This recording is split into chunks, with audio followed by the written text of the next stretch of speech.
Oi, gente querida, que alegria poder estar aqui com vocês, trazendo sempre um estudo de conteúdo relevante.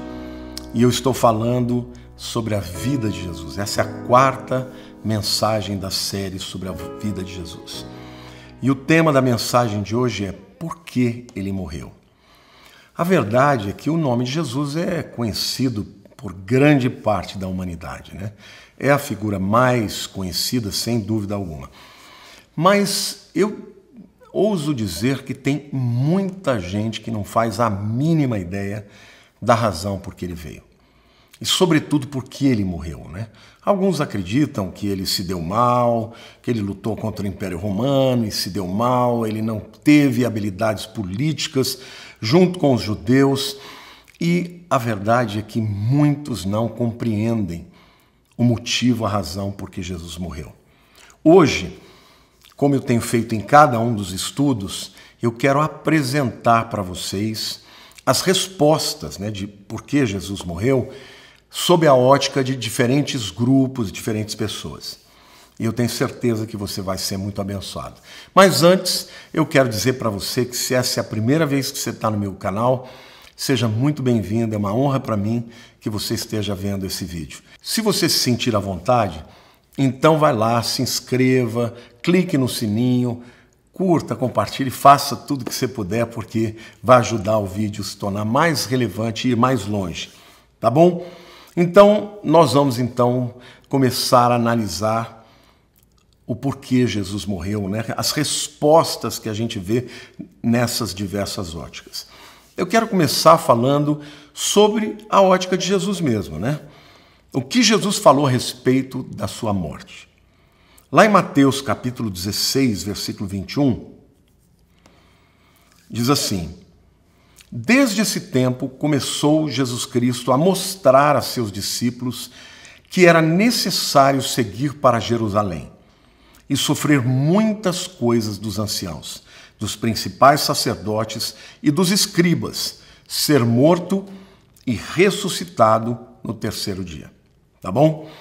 Lá em João capítulo 12, versículo 27, a Bíblia diz assim: agora está angustiada a minha alma.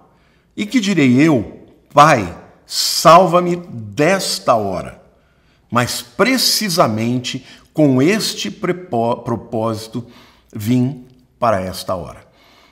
Então, meus queridos, a gente percebe nesses dois textos que Jesus falou da sua morte. No primeiro texto ele fala que ele tinha que ir para Jerusalém, lá ele deveria sofrer muitas perseguições dos escribas, dos sacerdotes e ser morto e ressuscitado no terceiro dia. Mas lá em João capítulo 12, versículo 27, a gente vê que ele lá no Getsêmani estava muito angustiado. E aí ele fala com Deus: a minha alma está angustiada, Senhor, o que eu direi, Pai? Salva-me desta hora. Que hora é esta? Aí em seguida ele diz: mas precisamente com este propósito eu vim para esta hora. Então, por que Jesus morreu? Porque foi para isso que ele veio. Ele ensinou, ele curou, ele proclamou, pregou, ele fez muitas coisas, andou sobre o mar. Gente, Jesus fez coisas extraordinárias, mas nada disso se comparou ao ato de ter morrido na cruz. E ele morreu na cruz, meu querido, para que ele pudesse nos salvar. Nesse texto em que ele fala diretamente com o Pai, ele diz que a razão dele ter vindo ao mundo era para morrer. Esta era a hora principal, né, do seu ministério: morrer por todos os seres humanos nesta terra. A segunda ótica que eu quero apresentar para vocês é a ótica dos primeiros cristãos. O que eles disseram a respeito da morte de Jesus. Em Romanos capítulo 3, versículos 21 a 26, nós vemos o apóstolo Paulo explicando sobre a morte de Jesus. Mas agora, sem lei, se manifestou a justiça de Deus, testemunhada pela lei e pelos profetas, justiça de Deus mediante a fé em Jesus Cristo, para todos e sobre todos os que creem, porque não há distinção, pois todos pecaram e carecem da glória de Deus, sendo justificados gratuitamente por sua graça, mediante a redenção que há em Cristo Jesus, e a quem Deus propôs no seu sangue como propiciação, mediante a fé, para manifestar a sua justiça, por ter Deus, na sua tolerância, deixado impunes os pecados anteriormente cometidos, tendo em vista a manifestação da sua justiça no tempo presente, para ele mesmo ser justo e o justificador daquele que tem fé em Jesus. O que Paulo está dizendo? Que a lei condenaria os homens, mas durante todo o tempo antes de Jesus morrer, Deus tolerou os pecados, né? Até permitiu que os pecados fossem expiados de alguma maneira pelos sangues dos animais. Mas aqui fica claro que Deus tolerou, tendo em vista que um dia o seu filho Jesus morreria, e pelo seu sangue, ele fala aqui de redenção, que é libertar mediante um preço pago. Depois ele fala de propiciação. O propiciatório era a tampa da arca, né, que cobria tudo que tinha dentro da arca. E no dia da expiação vinha o sumo sacerdote, jogava o sangue ali naquela tampa chamada de propiciatório, para que quando Deus olhasse o que estava lá dentro da arca, que era a vara de Arão, né, que floresceu, o vaso do maná, com o maná que os judeus chamaram de pão vil, né, e também as tábuas da lei que Moisés quebrou porque o povo pecou na idolatria, né? Então, quando Deus olhava para aquela arca, sem o sangue, ele via os elementos acusatórios. Mas no dia da expiação, ele via o sangue e o sangue cobria, né, as acusações que haviam sobre o povo de Israel. Quando Paulo está dizendo que Jesus é a propiciação, ele está dizendo que o seu sangue também faz com que Deus, ao olhar para nós, ele não veja os nossos pecados, mas veja o sangue do seu Filho. E aí ele diz, Deus tolerou porque em Jesus ele haveria de manifestar a justiça sobre nós, pecadores. Então, Jesus se torna não só o justo, mas também o justificador de todos os que creem nele. Que coisa linda! Paulo está dando um banho aqui de teologia, né? Revelando tremendamente o porquê Jesus morreu. Jesus morreu para, primeiro, nos libertar, redenção. Segundo, fazer com que Deus não visse mais os nossos pecados e a gente pudesse entrar na sua presença, tá? Porque não se esqueçam, o propiciatório é dentro dos santos dos santos. Então hoje nós podemos entrar na presença de Deus por causa do sangue de Jesus que está sobre a nossa vida. E ele se torna não só o justo, que nunca pecou, mas aquele que nos justifica também. Paulo deve ter escrito isso por volta do ano 56, depois de Cristo, aos cristãos da igreja em Roma, porque ele morreu para tudo isso, para redimir, para ser a propiciação, para nos justificar e para nos dar a vida eterna. Mas e os profetas do Velho Testamento? O que foi que eles disseram? O profeta Zacarias, lá no capítulo 12, versículo 10, e depois no capítulo 13, versículo 1, ele fala de algo extraordinário.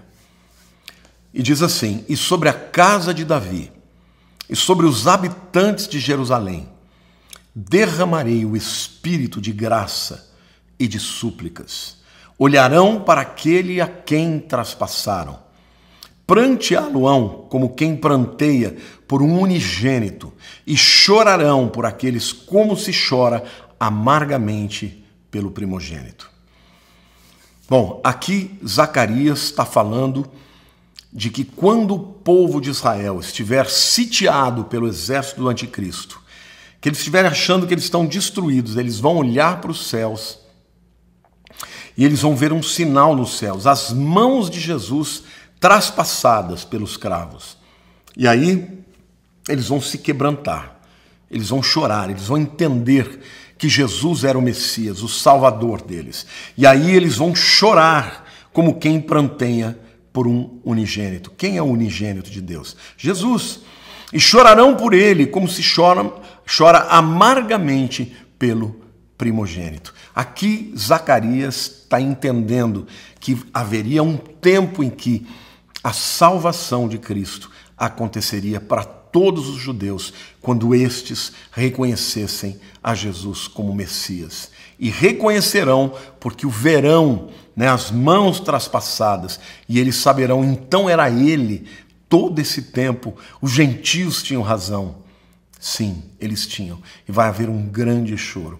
E no momento que houver esse arrependimento, Deus vai livrar o povo de Israel na batalha do Armagedon. Mas no capítulo 13, no versículo 1, diz assim: naquele dia haverá uma fonte aberta para a casa de Davi e para os habitantes de Jerusalém, para remover o pecado e a impureza. Porque quando eles reconhecerem a Jesus, eles terão os seus pecados e a impureza removidos como por uma fonte de águas que limpa todas as coisas. Não é maravilhoso, gente? Os profetas do Velho Testamento já viram que Jesus morreu para a salvação de todos, não somente dos judeus, mas também dos gentios. O próprio profeta Isaías, no capítulo 53, fala sobre isso de uma maneira extraordinária. Este capítulo é conhecido como o capítulo proibido da Bíblia. Por quê? Porque até os judeus, quando leem, veem claramente que está falando que o Messias deles iria morrer por eles para salvá-los, E em quarto lugar, eu queria falar sobre que outras pessoas falaram de Jesus, Pessoas que não estavam na Bíblia, mas que comentam a respeito de Jesus. Eu quero começar com um depoimento de Josh McDowell, um apologeta e evangelista cristão. Ele diz assim: se Jesus Cristo foi aquele que afirmou ser, então ele morreu numa cruz, num ponto do tempo e da história.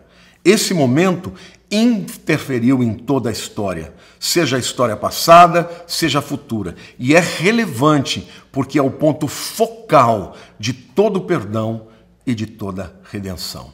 Que coisa linda, irmãos? Ele entendeu que a morte de Jesus Cristo foi o momento mais importante da história dos homens. Por quê? Porque fez com que houvesse perdão, não só do passado, como do presente e do futuro, e também redenção para todos os homens. A segunda citação que eu quero fazer é do Billy Graham, o maior evangelista que já viveu no século XX e um grande escritor também. Ele disse assim: nenhum homem jamais amou como Jesus amou.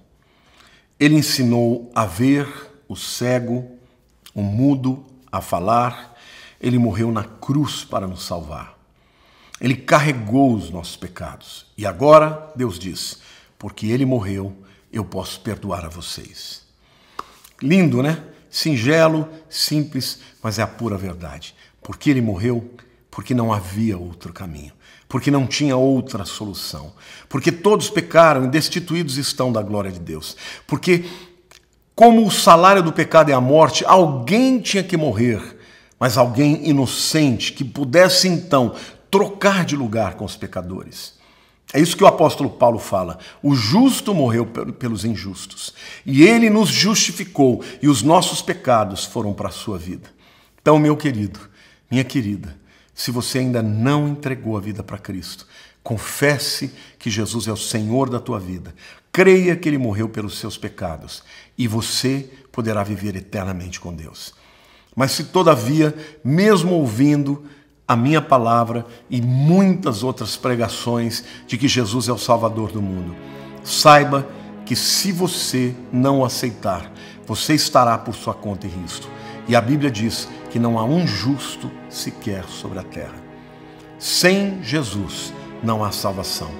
Lá no livro de Atos nós sabemos que não há um outro nome, seja nos céus, na terra ou debaixo da terra, que importa que sejamos salvos, senão o nome de Jesus. Porque ele veio para salvar, ele veio para morrer. Porque ele morreu, porque esta era a única maneira de haver salvação no mundo. Nós somos agraciados, e mais agraciados ainda por crermos nele. Amém?